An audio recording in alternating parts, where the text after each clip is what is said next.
Bien, en este comité de crisis, obviamente es un comité de crisis por fiestas patrias, estamos apenas a 4 días del obligado mensaje presidencial del presidente Pedro Castillo, pero estamos viviendo momentos tumultuosos, de agitación, donde además el Congreso no se pone de acuerdo sobre la mesa directiva y todo tiene efectos sobre la economía nacional y sobre la economía popular, que es algo que nos preocupa en este programa.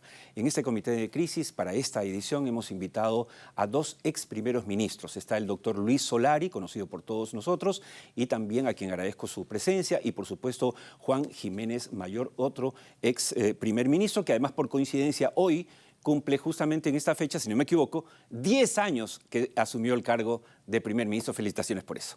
Señores, bienvenidos. Gracias, Oscar Díaz. Voy de frente con las preguntas y la primera es obligada. ¿Qué podemos esperar? ¿Qué esperan estos 2 ex primeros ministros del mensaje presidencial de Pedro Castillo el 28 de julio? Luis Solari. Bueno, sinceramente nada, ¿no? Porque un gobierno que ha mostrado una incompetencia tan grande, no solo por el nombramiento de ministros, sino que todo lo que ha anunciado con grandes bombos, la segunda reforma agraria, el tema de los combustibles, el gas, nada ha sucedido porque pone personas, ahora ya sabemos, ¿no? Personas para otros fines y no para los fines de resolver los problemas, todos lo esperan. Ese es un problema muy grave. Y el segundo, que el marco en el que él se presenta es el peor. 5 investigaciones del Ministerio Público. Algo inédito, por cierto. Dirigido no con cualquier fiscal, sino con una fiscal que toda su trayectoria en el Ministerio Público es penal. O sea que quizás una de las personas que más derecho penal conoce y que además está, como yo he dicho, armando el arbolito. Y cuando el arbolito ya está armado, entonces ahí van a venir las detenciones, los allanamientos, etcétera, etcétera. Entonces, esta es una situación muy mala. Y lo tercero son todas las encuestas en donde las mujeres desaprueban más que los hombres al presidente. En todos los territorios tiene más desaprobación que aprobación, en todos los sectores sociales. Es decir, su 35% del padrón del padrón electoral con que llegó a Palacio, porque los presidentes hoy día llegan con minorías, Boric con 29, Boric 31, Petro 29, Castillo 35. Él ya perdió entre 10 y 15 puntos de ese voto duro que él tenía, como se llama en las encuestas. Entonces, socialmente, políticamente, no tiene partido. Fiscalmente. Entonces, tiene un momento político muy malo. Entonces, claro, es por eso que el gobierno va a hacer cualquier cosa para poder tener la mesa directiva del Congreso, porque sigue pensando que es el único escenario donde lo podrían retirar del gobierno. Y ya sabemos hoy día, por los brillantes juristas que hay en el Perú, como Juan Jiménez, que hay otras posibilidades, ¿no es cierto?, para que eso suceda. Además, sí, todos sabemos que si sale un escándalo de corrupción que sea tan duro y tan tremendo, no dura pues 48 horas con todas las carátulas y todos los noticieros repitiendo y repitiendo. Claro, de eso vamos a hablar porque hay un artículo muy interesante del ex procurador Azabache sobre el tema. Sí, los presidentes en el mundo no se van por incompetentes, se van por escándalos, sí, corrupción, mujeres, droga. Ahora, entonces, aquí todo apunta a lo primero, ¿no? ¿Comparte la opinión así de lúgubre, cáustica, Juan Jiménez Mayor? Sí, yo creo que estamos en un momento de crisis en el Perú y, digamos, el 28 de julio para los peruanos es un día especial, es un día en donde todos miramos la política y miramos al presidente que tiene que rendir cuentas de lo que ha hecho durante un año y también ofrecernos la visión que tendrá para el siguiente año. El artículo 118 de la Constitución establece que el Consejo de Ministros tiene que aprobar además este mensaje. Y esto es importante decirlo porque el presidente Castillo hace algunos días anunció que iba a presentar algunas sorpresas. Y en el Perú, desafortunadamente, las sorpresas del 28 de julio siempre han sido muy malas, ¿no? Hay que recordar que en los años 80 una sorpresota vino por parte durante el gobierno de Alan García, ciertamente, al anunciar la estatización de la banca. Entonces, claro, aquí lo que hay que señalar básicamente es que el Consejo de Ministros tiene que asumir una responsabilidad, tiene que haber seriedad en lo que se diga. Yo coincido con Luis Solari en el sentido de que la expectativa que tenemos es bastante baja porque el gobierno ha demostrado una falta de eficacia en la gestión pública. Tenemos una serie de planes, por ejemplo, en el Estado que están desfasados. Por ejemplo, el Plan Bicentenario, que es el plan de proyección nacional, que es el que marca toda la agenda pública en el Perú, venció el año pasado, no tenemos plan todavía. El plan de derechos humanos, la semana pasada estuvo la señora Bachelet en el Perú. Yo no sé con qué cara los ministros han recibido a Michelle Bachelet cuando el plan de derechos humanos venció también el año pasado. El plan de integridad y lucha contra la corrupción venció el año pasado. Entonces, hay una serie de instrumentos que nosotros consideramos importantes, porque el Perú se gobierna con planes, se tiene que gobernar con planes, no con la idea o con la improvisación, por más que tengamos también desafíos en cómo ejecutamos los planes.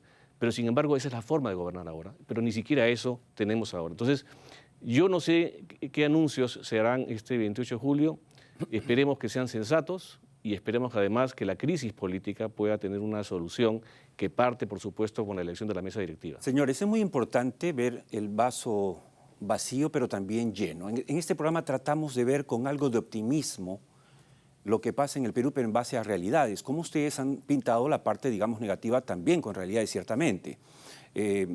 No está de más recordar a los amigos televidentes que tenemos en estos meses nada menos que 4 ministros censurados, ¿no? Que los podemos ver en pantalla enseguida. Entonces, en menos de un año. Pero les hago esta reflexión, doctor Solari, doctor Jiménez Mayor. Este gobierno, voy a parecer castillista, este gobierno ha renovado por 5 años la presidencia de Julio Velarde en el Banco Central de Reserva, lo cual es la clave para sostener la economía nacional. Ha puesto en el Ministerio de Economía a 2 economistas con los que podemos coincidir o discrepar, pero que son de carrera y que han manejado responsablemente la cosa pública en este año. Ha puesto en la Cancillería a un expresidente del Tribunal Constitucional y finalmente ha puesto, después de varias metidas de pata, en el Ministerio de Energía y Minas a una señora que conoce el tema, el sector, y a un ministro de Agricultura también que conoce. Entonces, dentro de este panorama, que también eso es cierto, no los hace, digamos, sentir que pueden estar un poco tranquilos a pesar de las amenazas de sorpresas y los desatinos del propio presidente. Lo que sucede, esta situación que hoy día sucede en el Perú, sucede en muchos países, en menos gravedad, por supuesto, porque hay un vaciamiento de lo intangible. Los principios, los valores, el por qué, el para qué, eso ha desaparecido de la política. Por eso es que vemos partidos que han recibido el voto de un sector de centro, y votan con el gobierno que es de izquierda, traicionando el voto, traicionando al elector, y eso no tiene sanción. O sea, hay un vaciamiento y en América Latina no hay sociedad civil. Cuando no hay sociedad civil, el Estado hace lo que le da la gana. Entonces, los intangibles en economía son el alma, la confianza, la proyección a futuro, la predictibilidad, estos elementos clave. ¿Qué es lo que, cuando alguien compra un banco, qué es lo que más cuesta? El intangible, ¿no es cierto? El intangible del banco. Entonces, estamos en una situación en la que en el Perú hay un vaciamiento de estos intangibles y en el gobierno esto se nota en el extremo. O sea, por más que haga malabarismos económicos y financieros, se ha rendido, para el caso sobre todo de Velarde, bien condecorado por el Congreso el otro día, se ha rendido ante la presión de la opinión pública. Recordemos que sí, que lo nombro, que lo no nombro. Al contrario, hay que agradecerle a Velarde que haya aguantado con las cosas. Se ajustó la correa, cierto. Que haya aguantado Estaba estos maltratos. siendo maltratado así como Gareca, más o menos. Estos maltratos, pero por el bien del país. Entonces, esta situación hace que, por supuesto, nosotros tengamos algunas áreas de la economía que ni siquiera las afectó la pandemia. O sea, el único PBI que ha crecido permanentemente durante la pandemia ha sido el PIB agrícola, ¿no es cierto? Y esa migración que veíamos de la gente en la pandemia que se iba a sus departamentos, ha estado trabajando en el agro. O sea, mira, nosotros tenemos en América Latina entre 20 y 30% de las mejores tierras cultivables del mundo, y la clase media mundial llega a 30% a final de esta década, y la clase media china, que era 2% en el 2000, dentro de 3 años va a ser 80%. ¿Qué significa? Revolución del mercado mundial de alimentos. ¿Qué tiene América Latina para ofrecerle a esa clase? Alimentos. pero nosotros estamos totalmente separados. El mundo está mirando a América del Sur por claro, alimentos y por minerales. Ni siquiera en la Alianza del Pacífico ha podido integrar una acción conjunta para la cuestión productiva, que significa una revolución productiva rural con asociatividad intensiva, por supuesto. Eso no se escucha en el Ministerio de Economía y Finanzas, porque eso significa que hay que proteger a los usureros de las áreas rurales. Y en la otra parte, mira, nadie se está ocupando de eso. ¿Tú crees que el presidente se ocupa, el canciller se ocupa? Frente a nosotros hay una guerra mortal por la hegemonía mundial del Pacífico entre China y Estados Unidos. Así es. Y nuestra Cancillería no está en el tema. Entonces, concluyo. Sí hay buenas cosas, hay malas cosas, pero el problema es el mismo que en el Callao y en el océano. Donde va la cabeza, va el pescado. Pues. Si la cabeza no va a ninguna parte, claro. Ese es el problema que tenemos. Entonces, lo preguntado a Luis Solari, Juan Jiménez Mayor. Digamos, estas cosas que yo he descrito, que son realidades también, digamos, han hecho posible que Perú, a pesar de Castillo, vamos a ser claros, a pesar del desastre que gobierna el Perú desde el 28 de julio del año pasado, seamos la segunda economía en Latinoamérica, la de menor inflación, la de mayores reservas netas y brutas, la de menor endeudamiento. Entonces, la pregunta es, porque tengo que dar el otro ángulo, ¿no estaremos haciendo mucho ruido? ¿No será que sí se puede quedar en el gobierno este señor a pesar de el ruido que ocasiona? Pregunto. Bueno, mira, lo que pasa es que el Perú avanzó en los últimos 20 años muy fuertemente con reglas fiscales que han sostenido al país. La principal fortaleza que tiene el Perú es su economía. Una economía responsable, donde no se gastaba más de lo que ingresaba, donde adquirimos el grado de inversión en el año 2008 y desde entonces los mercados han mirado al Perú de manera muy expectante.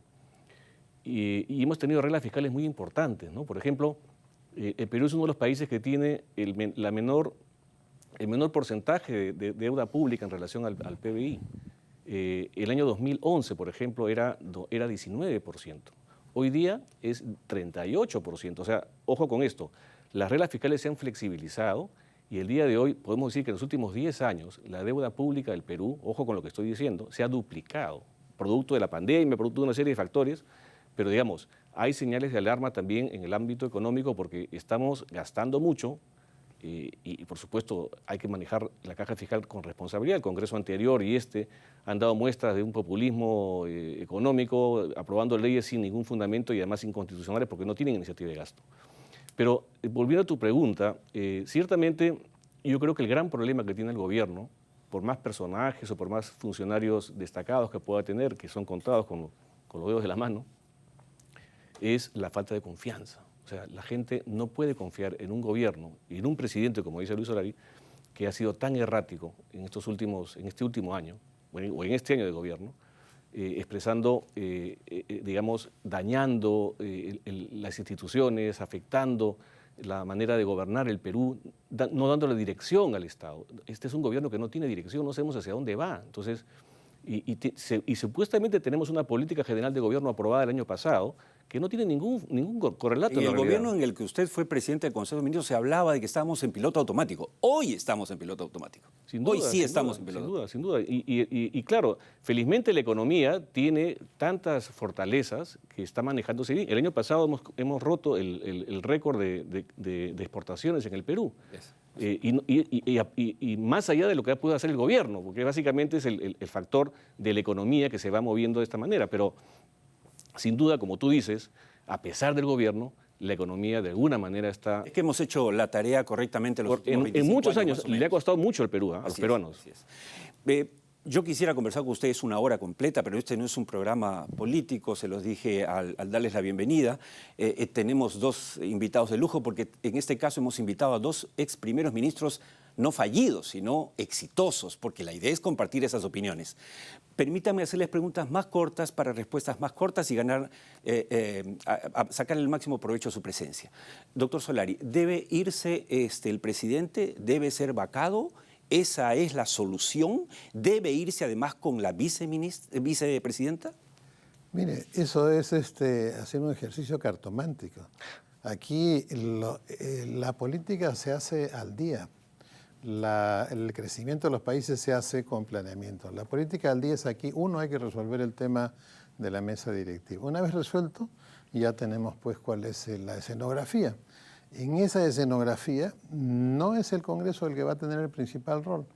Entonces, ayer le decía en una entrevista, lo que está pasando en la Fiscalía es como cuando somos niños y nos dan un frijolito que le echemos una gota todos los días hasta que sale la primera hojita. ¡Mamá! Salió la primera hojita. Bueno, la Fiscalía tiene 5 frijolitos.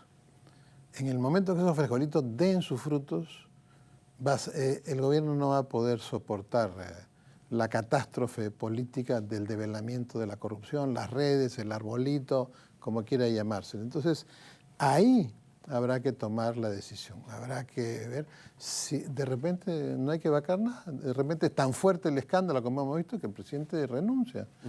¿Pero es la solución que salga el presidente? ¿No hay otra salida? No, lo que pasa es que esta clase de gobierno, como he dicho también en una entrevista, pero muy brevemente, primero aparecen los indicios de corrupción. Después están los rumores, se mezclan los indicios con los rumores. De ahí vienen las evidencias, de ahí vienen las fugas y al final viene el amponaje, las amenazas de muerte, el reglaje. Entonces, ¿a dónde va el amponaje? Solo tiene 2 caminos el amponaje. O se derrumban los gobiernos o se convierten en dictaduras. Es obvio de que no hay elementos para convertirse en una dictadura, ni siquiera en una dictadura blanda. No hay instrumentos. ¿Por qué? Porque llegó al Congreso con 7% del padrón.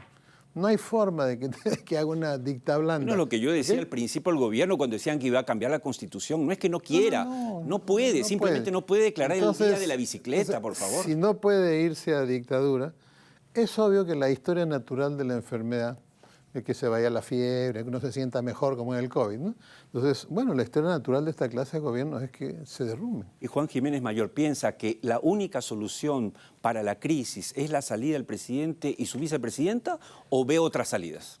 Bueno, es que yo creo que el presidente tiene serios indicios de responsabilidad, no solamente en la mala conducción, porque finalmente, desafortunadamente, por un mal presidente podemos sufrir 5 años. El problema que tiene el gobierno, y básicamente el presidente Castillo, es que ha rozado con la corrupción. En su propio entorno, él mismo está señalado, y por menos que eso se han vacado presidentes. Entonces, creo que aquí el gran responsable, y hay que decirlo con nombre propio, es el propio Congreso de la República, que no ha podido, en 2 intentos que ha realizado, y que ha devaluado además la figura de la vacancia, logrado la solución a la crisis, porque creo que el problema que tenemos... Donde todavía no estaban los 5 frijolitos. Todavía no había ni uno, ¿no? Ya los frijoles están ya están... El paltacutacu.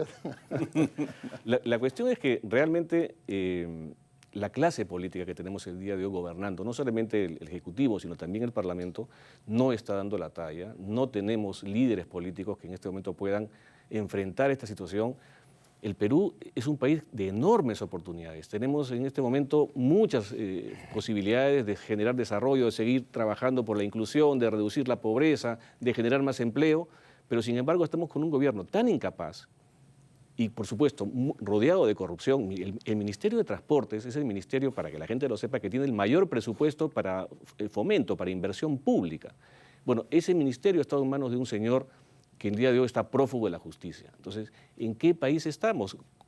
¿Cuándo el Perú dejó de ser tolerante o intolerante con este tipo de cosas? Y hecho todo este análisis, ya nos va a ganar el tiempo, mi última pregunta para los dos es, si es que se va acá, termina renunciando, porque la calle se lo exige, se le suspende, como sugiere, por ejemplo, el ex procurador César Azabache, ¿no? Por una figura legal, en base a lo que decía el doctor Solari muy bien, de que la Fiscalía diga, oye, no, acá esto es muy probable que haya corrupción.